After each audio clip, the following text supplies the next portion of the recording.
उत्पत्ति की किताब उसका 22 अध्याय।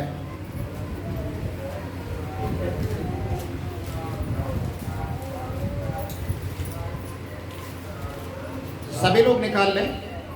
उत्पत्ति उसका 22 अध्याय और 14 पर हम पढ़ेंगे। यहाँ पर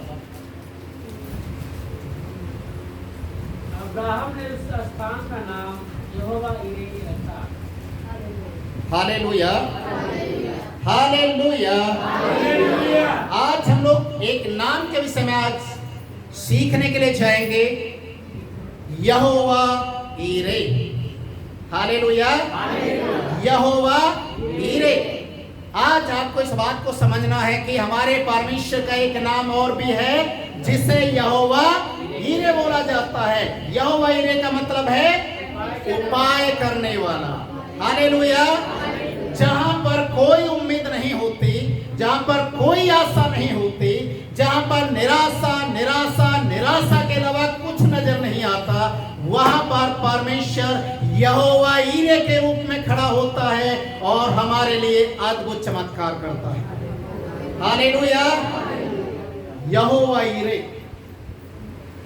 युक्तियों को निकालता है, उपाय करता है, और जहां पर लोग हताश और निराश हो जाते हैं, वहां पर परमेश्वर जब हमारी आंखों को खोलता है तो हम उन कामों को देखते हैं जो परमेश्वर की ओर से किए जाते हैं।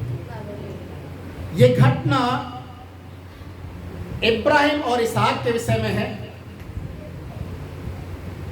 इब्राहिम 25 साल के बाद वादा किए हुए एक पुत्र को देखता है। और हम सब जान सकते हैं इस बात को, क्योंकि हम सभी इंसान हैं।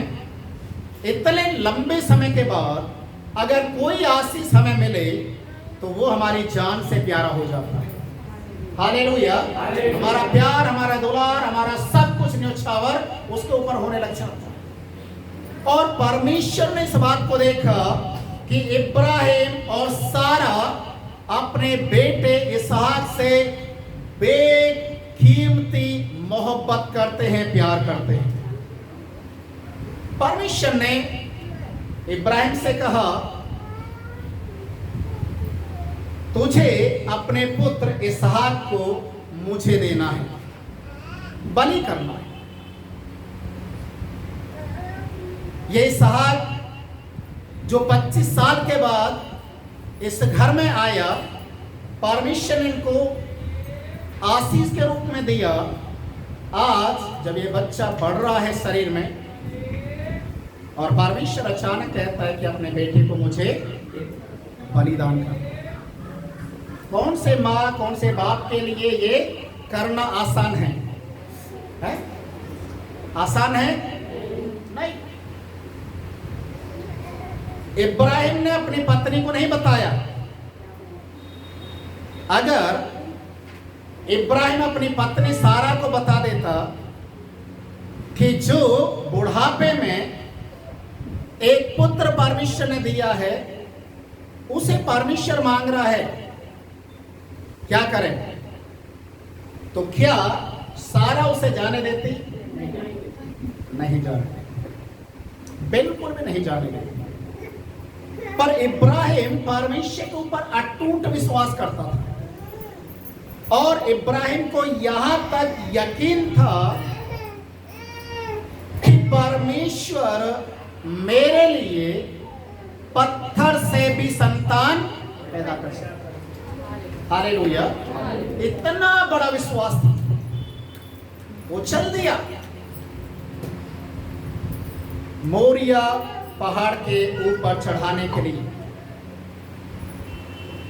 बाइबल हमें बताती है कि जब वो जा रहे थे तो अपने सेवकों को उस पहाड़ के नीचे ही रोक दिया, गधे के पास खड़ा रहने के लिए बोला। इसहाक को लेकर ऊपर चढ़ दिया और इसहाक चलते समय अपने पिता से बात को पूछ रहा है, पिता हमारे पास मसाल है आग जलाने के लिए, लकड़ी है बेदी बनाने के लिए, चाकू है बलि करने के लिए, मेमना कहाँ है? हालेलुया। मेमना कहाँ है?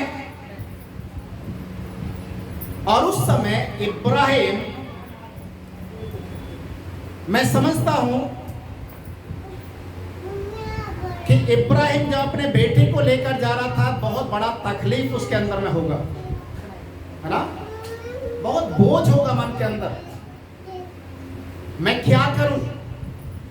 पर जब उसके अपने पुत्र ने इस बात को पूछ लिया कि मेमना कहाँ है बलि के लिए, तो इब्राहिम का सारा प्यार, सारा दुलार और जिन बातों को वो दबा के रखा था, उनको प्यार करने का समय आ गया। पर उस जीवते परमेश्वर जिसके ऊपर उसका भरोसा था, वो कहने लगा परमेश्वर उपाय करेगा। हालेलुया। मुझे नहीं मालूम, परमेश्वर उपाय करेगा। और जब पहाड़ के ऊपर चले गए, वेदी तैयार कर दिया, लकड़ियों को लगा दिया।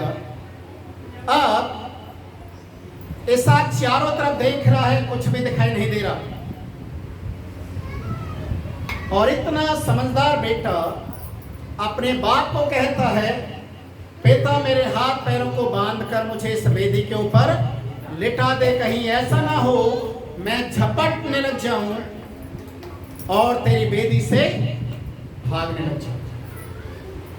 Hallelujah, hallelujah. उस वेदी के ऊपर और जैसे ही इब्राहिम ने चाकू उठाया उस बच्चे को मारने के लिए, स्वर्ग से आवाज आई। हालेलुया। स्वर्ग से आवाज आया, हे इब्राहिम, इस बेटे को मत मार। Hallelujah, hallelujah. इब्राहिम ने अपना हाथ रोक लिया और वचन में लिखा है, जैसे ही इब्राहिम ने उस वेदी के नजदीक देखा तो परमेश्वर ने उसकी आंखों को खोला। परमेश्वर ने उसकी आंखों को खोला और क्या देखा? एक मेमना झाड़ी के अंदर फंसा हुआ है। पहले नहीं था, पहले उस पहाड़ के ऊपर कोई मेमना दिखाई नहीं दे रहा था। एक मेमना दिखाई दे रहा कि वो झाड़ियों से फंसा हुआ है। परमेश्वर कहता, देख मैंने तेरे बेटे के लिए उपाय कर दिया है।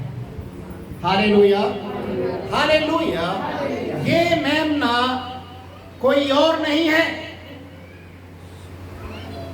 यूहन्ना रचित सुसमाचार उसका पहला अध्याय उसके 29 पद को जब आप पढ़ेंगे, प्रभु यीशु मसीह को जब यूहन्ना बपतिस्मा देने वाले ने देखा, दूर से देखकर बोलने लगा कि ये देखो परमेश्वर का मेमना। हालेलुया। ये वो परमेश्वर का मेमना है जो तुम्हारे खातिर तैयार किया गया है, जो तुम्हारे पापों को उठा ले जाने के लिए आया है। Hallelujah, hallelujah. परमेश्वर ने इब्राहिम की आंखों को खोला और देखा कि वहां पर वो मेमना जो फंसा हुआ है उसे निकाला और अपने बेटे को साइड में कर कर उसको बलि कर दिया। अजी जो एक बहुत बड़ी सच्चाई है, परमेश्वर के वचन में लिखा है कि ये मेमने का बलि होना निश्चय था। आरंभ से हम देखते हुए अरे अदन की वाटिका से मेमने का बलि होना निश्चय था, जो इब्राहिम के समय में इस बात को क्लियर कर दिया कि परमेश्वर एक योजना को बना रहा है। यहोवा ईरे है, जो मनुष्य से नहीं हो सकता वो परमेश्वर करने के लिए चाह रहा है। Hallelujah, hallelujah. आदम और हव्वा के तन को ढकने के लिए जिस मेमने का बलि किया गया वो और कोई नहीं, यीशु मसीह था। Hallelujah, hallelujah. इसहाक को बचाने के लिए जो मेमना बलि हुआ वो यीशु मसीह था। परमेश्वर एक योजना को बनाता है, परमेश्वर एक तैयारी को करता है, क्योंकि यहोवा ईरे उसका नाम है। उपाय करता है, मनुष्यों से जो नहीं हो सकता वो परमेश्वर करता है। Hallelujah, hallelujah. कई बार चेले लोग यीशु मसीह के सामने आकर बोलते थे, प्रभु फिर कैसे होगा, फिर कैसे होगा। मरकुस उसके 10 अध्याय के 17 पद में लिखा हुआ है, जो मनुष्यों से नहीं हो सकता परमेश्वर से हो सकता है। हालेलुया।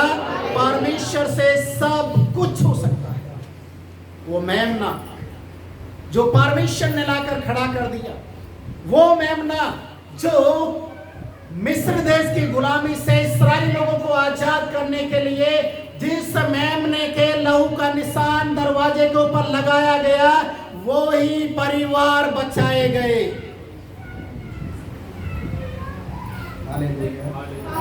हालेलुया। जिस घर के चौखट पर इस मेमने का लहू नहीं था, वहां पर मातम मनाया गया, वहां पर पहलौठे मारे गए, चाहे वो इंसान के हों चाहे जानवर के हों, हर पहलौठा मारा गया। और जिस घर के ऊपर इस लहू का निशान था, वहां पर लोग आनंद मना रहे थे। अजीजों, आज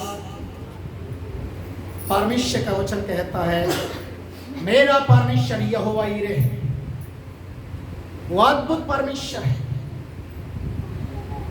प्रकाशित वाक्य 3 अध्याय उसके 8वें पद में इस प्रकार से लिखा है, जब दुनिया के सारे रास्ते बंद हो जाते हैं, जब दुनिया के सारे उम्मीद भरोसे सब खत्म हो जाते हैं, तब एक द्वार प्रभु खोलकर, हालेलुया, एक द्वार परमेश्वर का फिर भी खुला रहता है। वो है आशीषों का द्वार, वो है उम्मीदों का द्वार। Hallelujah, hallelujah. परमेश्वर किस तरीके से उपाय करता है। जब आप पहले शमूएल की किताब उसका 17 अध्याय पढ़ेंगे 8वें पद से, तो वहां ऐसा लिखा है, अकाल का समय है, पूरे इजराइल देश के अंदर अकाल है, लोग भूखमरी से मर रहे हैं, खाने के लिए पीने के लिए कुछ भी नहीं है।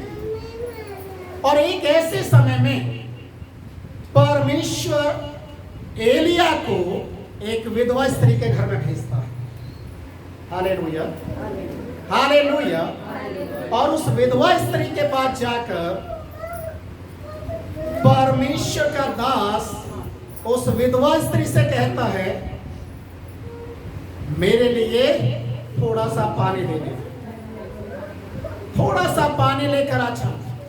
और ये स्त्री पानी लेने के लिए जैसे ही मुड़ती है, पीछे से आवाज और देता, एक रोटी भी लेती हुई आ गई।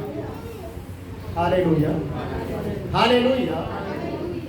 पानी तक तो सीमित था, पर जैसे रोटी का नाम लिया, इस स्त्री का जो शब्द था वो क्या था मालूम है? मेरे घर की जो कंडीशन है शायद आपको पता नहीं है। मेरे घर में मुट्ठी भर आटा है और थोड़ा सा तेल है। मुट्ठी भर आटा और थोड़ा सा तेल है। मैं लकड़ी इसलिए बीन रही थी कि जो 1 या 2 रोटी बनेंगी, मैं और मेरा बेटा खाएंगे और मर जाएंगे। हालेलुया, मर जाएंगे, क्योंकि अब कुछ भी नहीं है। याद रखिए, उस परमेश्वर का नाम जिसको एलिया मानता है, जिसका नाम एलिया लेता है, उसका नाम यहोवा यीरे है। वो कहता है डरने की जरूरत नहीं है। जिस परमेश्वर का नाम यहोवा यीरे है, उसने कहा है जब तक अकाल समाप्त नहीं होगा, जब तक फसल कट कर तैयार होकर तेरे घर में नहीं आएगी, ना तो तेरा मैदा खत्म होगा, ना तेरा तेल खत्म होगा। Hallelujah, hallelujah. तुम्हारा मैदा खत्म होने वाला, 2-1 रोटी बनाएंगे, खाकर मर जाएंगे, पर परमेश्वर ने योजना बनाई है कि तू और तेरा घराना जीवित रहे। Hallelujah, hallelujah. परमेश्वर के दास की उसने प्रार्थना या उसके शब्दों को सुना और सबसे पहले एलिया के लिए लाकर दिया। और उसके बाद बाइबल में ऐसा लिखा हुआ है, अभी तक इस स्त्री के पास केवल ये स्त्री है और एक बेटा है। पर जब आप पढ़ेंगे बाइबल को, लिखा इसके सारे कुटुंब के लोग भी इन्हीं के घर में आकर बस गए। जो दूर दूर रहते थे उनको पता चल गया, जिस विधवा को हमने विधवा करके अलग कर दिया था, सोचा था कि कहीं उसकी जिम्मेदारी हमें ना उठानी पड़ जाए। आज परमेश्वर ने उसके लिए इतना बड़ा काम किया है कि जीवित रहने के लिए परमेश्वर उसको जरिया बना दिया। Hallelujah, hallelujah. परमेश्वर उपाय करने, परमेश्वर जब कार्य करता है तो कोई उसे रोक नहीं सकता। दूसरा उदाहरण,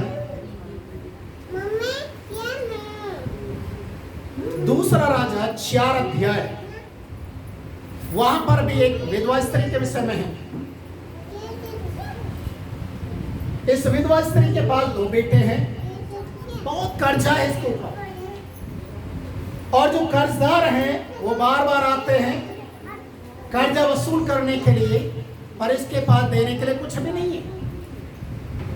ये हमेशा हाथ जोड़कर निवेदन करती है, समय मांगती है, और धीरे धीरे धीरे धीरे एक ऐसा समय आ गया कि इसके बेटे जो बच्चे थे आज जवान हो गए, और कर्जदार, कर्ज लेने वाले लोगों ने इंतजार करना शुरू किया, जिस दिन इसके बेटे बड़े हो जाएंगे हम इसके बेटों को लेंगे और गुलाम बनाकर या तो उसे बेच देंगे या उनसे जीवन भर काम करवाएंगे ताकि अपने पैसे को वसूल किया जाए। Hallelujah, hallelujah. आखिरकार कर्जदार इसके घर के सामने आकर बैठ गए। विधवा स्त्री ने जब देखा कि मेरे बेटों को लेकर जाने के लिए आ चुके हैं, वो अपने घर के अंदर घुसी और दूसरे दरवाजे से निकलकर कहां भाग गई? कहां भाग कर गई? परमेश्वर के दास के पास, एलीशा के। हालेलुया। और जाकर वहां पर अपनी जो जरूरत थी, जो उसके घर की स्थिति थी, उसको बताना शुरू किया। एलीशा प्रार्थना किया और प्रार्थना करके उससे पूछा, तेरे घर में क्या है? तेरे घर में क्या है? हांडी में थोड़े से तेल के अलावा कुछ नहीं, कुछ भी नहीं। याद रखिए, एलीशा किसको मानता है? परमेश्वर, जिसका नाम है यहोवा यीरे, उपाय करने वाला है।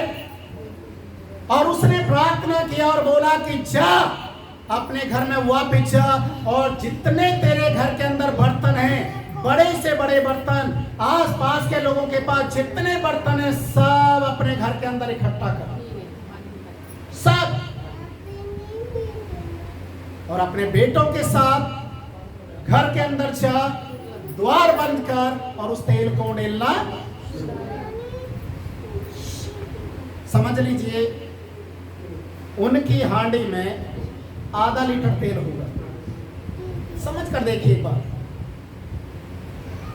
पर एलीशा क्या बोल रहा? जितने भी बड़े बड़े बर्तन हैं, 100 लीटर का, 200 लीटर का, 500 लीटर का, जितने भी हैं आस पास में तेरे घर में, सबको, पड़ोसियों का भी इकट्ठा कर। तो इस तरह ने कितना किया होगा इकट्ठा? कितने बर्तन इकट्ठे कर लिए होंगे?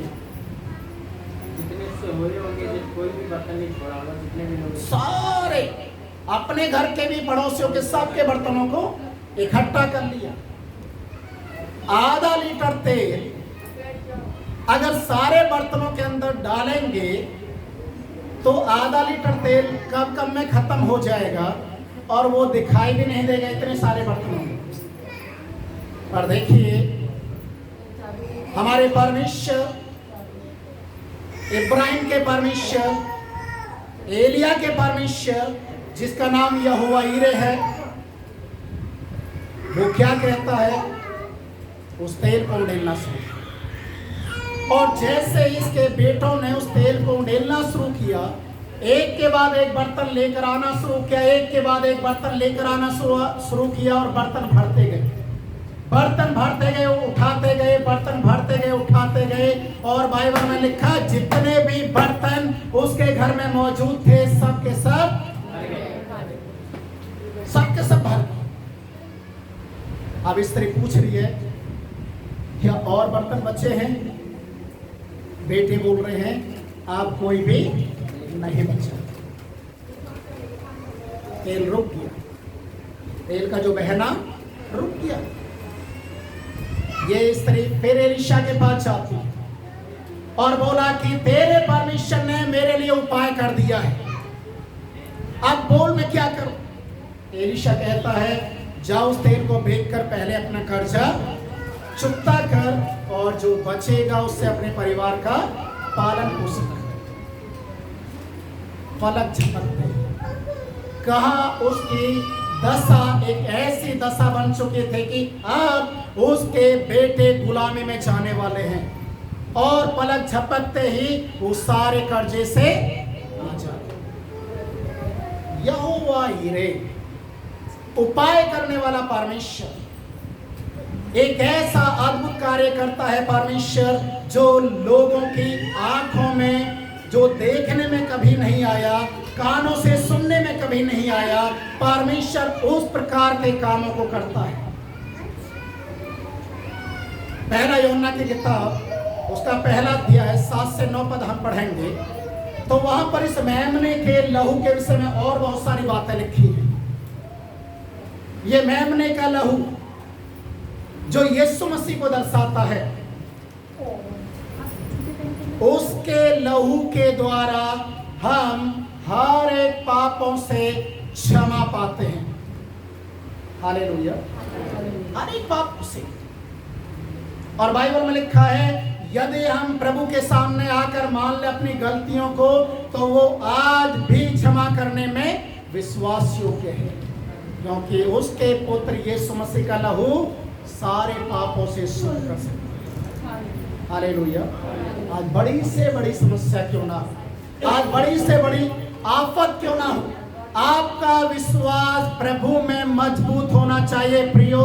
जो परमेश्वर इब्राहिम के दुख को पल भर में खत्म कर सकता है, उस विधवा के मृत्यु को, उसके बेटे की मृत्यु को पल भर में खत्म कर सकता है, उस विधवा स्त्री के दोनों बेटों को गुलामी में जाने से बचा सकता है, वो परमेश्वर आपके लिए भी काम करने के लिए जा रहा है। आपका विश्वास प्रभु के ऊपर अटूट होना है।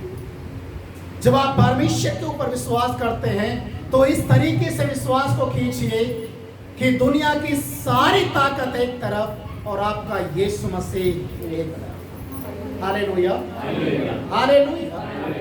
उपाय करता है परमेश्वर, उपाय करता है।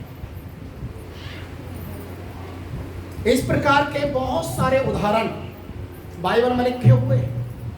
जब आप निर्गमन उसका 14 अध्याय पढ़ेंगे, तो वहां पर एक और है, आप शायद सब जानते हैं। इजरायली लोग लाल समुद्र के सामने थे, रास्ता नहीं है, पीछे फिरौन राजा सेना को लेकर आ चुका है, उनके लिए बचने के लिए कोई भी रास्ता नहीं है। लोग दुखी हो रहे हैं, डरे हुए हैं, अपनी मृत्यु को देख रहे हैं, यहां तक कि वो मूसा के खिलाफ में बोलने लगे कि तू हमें यहां मरवाने के लिए क्यों लेकर आ गया। पर मूसा एक बात को कहता है, चुपचाप रहो। हालेलुया, चुपचाप रहो और प्रभु के काम करो। हालेलुया, चुपचाप हो जाओ और प्रभु के कामों को देखो, जिनको तुम आज देखते हो उन्हें फिर कभी भी नहीं देखो। यह है हमारा परमेश्वर का कार्य, जिसे यहोवा यीरे बोला जाता है। उपाय करता है और बड़े बड़े कार्यों को अंजाम देता है। लाल समुद्र ने भी रास्ता दे दिया ताकि उसके लोग उस लाल समुद्र के बीच में से पार हो जाए। अजीजों, आज आपके पास शायद कैसी भी समस्या हो, आपके घर परिवार में कैसी भी समस्या हो, आज आप यहोवा यीरे को लेकर जा रहे हैं। आज आप उस परमेश्वर को लेकर जा रहे हैं जो आपके लिए सारी चीजों को मुहैया करेगा, जो आपके लिए अद्भुत चमत्कार करेगा, जो आपके लिए उपाय करेगा। जो उपाय आप नहीं कर सकते वो परमेश्वर करेगा। हालेलुया। अपने आप को परमेश्वर के सामने हमें समर्पित करना है, अपने विश्वास को प्रभु के ऊपर मजबूती के साथ रखना है। हम परमेश्वर के कामों को देखेंगे। हालेलुया। हम परमेश्वर की सामर्थ को देखेंगे कि प्रभु हमारे जरिए, आपके जरिए क्या कर सकता है। अंत में एक उदाहरण मैं दे रहा हूं। प्रभु यीशु मसीह के चेले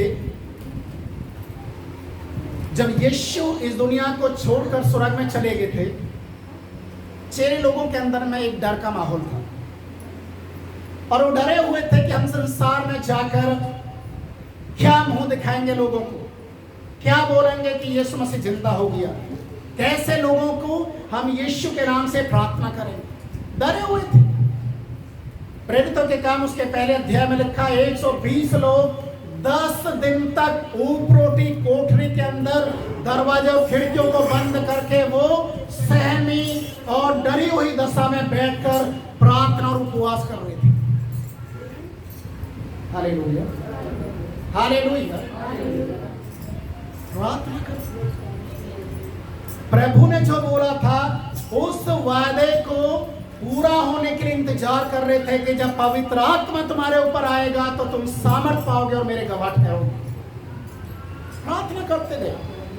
10 दिन तक उस घर के विषय में कोई भी नहीं जानता था कि यहां पर 120 लोग बैठे।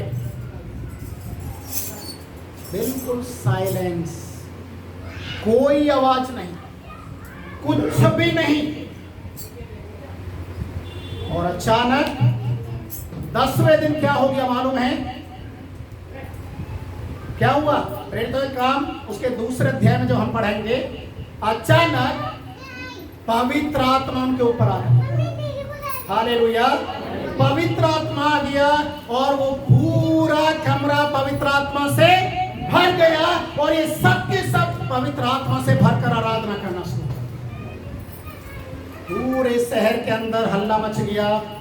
यहां पर हम देख रहे थे कि इसमें कोई आवाज नहीं थी। 10 दिन तक कोई आवाज नहीं थी। आप देख रहे वहां पर आवाज नहीं, बल्कि परमेश्वर के नाम को धन्यवाद दिया जा रहा है। हर एक भाषा बोलने वाला बोल रहा है, ये मेरी भाषा में, मेरी मातृभाषा में परमेश्वर को धन्यवाद दे रहे हैं और ये कह रहे हैं कि यीशु मसीह जिंदा हो गया। Hallelujah, hallelujah. लोगों का भीड़ लग गया, बड़ा भीड़ लग गया। उस ऊपरोटी कोठरी से पतरस नीचे आता है और लोगों को संबोधित करना शुरू करता है और पूरे अधिकार के साथ वो बताता है कि जिस यीशु को तुमने कालवरी क्रूस के ऊपर मरने के लिए दे दिया, उसी को परमेश्वर ने जगत का प्रभु उद्धार करता करके मुर्दों में से जीवित कर दिखाया। लोग देखते रह गए। कोई कोई तो बोलने लगा, ये तो पतरस है, इसको हम जानते हैं, ये मछली पकड़ने वाला अनपढ़ व्यक्ति है, इसको इतनी ज्ञान की बातें कहां से आ गई, इतनी सामर्थ कहां से आ गया। लोगों ने बोला ये यीशु मसीह के साथ रहा। हालेलुया, ये यीशु मसीह के साथ रहा था। और उसके बाद हम देखते हैं कि पतरस जहां कहीं भी गया, उसकी परछाई से लोगों ने ठीक होना शुरू कर दिया। वो अपने कपड़े उनके ऊपर डालता, बीमार लोग चंगे होने लग जाते। चारपाइयों के ऊपर लोग गली में, रास्ते में बीमारों को लिटाना शुरू करता और पतरस वहां से निकलता, परछाई से लोग ठीक होने लगे। अजीजों, यहोवा यीरे है, और जब वो आपके साथ होकर काम करेगा, आपकी परछाई से शैतान भागेगा। हालेलुया। जब आप परमेश्वर के साथ चलेंगे, जब आप परमेश्वर को मानना शुरू करेंगे, तो आपके हाथ रखने के द्वारा भूत और प्रेत भागना शुरू करेंगे। हालेलुया। हालेलुया। आज आप परमेश्वर यीशु मसीह को यहोवा ईरे, जिसका नाम है, जो उपाय करने वाला है, आपके घर की समस्या का उपाय वो करने के लिए चाह रहा है। आपके कर्ज, आपके कष्टों का उपाय वो करने के लिए चाह रहा है। आपके तमाम हर एक चीज का जो अभी तक वो पहाड़ जैसा बना हुआ है, प्रभु उपाय करने के लिए चाह रहा है। हालेलुया। इसलिए अपने विश्वास को प्रभु के ऊपर रखें और हम प्रार्थना करें। आइए सभी अपनी आंखों को बंद करें। Hallelujah. Thank you Lord, thank you Jesus, glory to the name of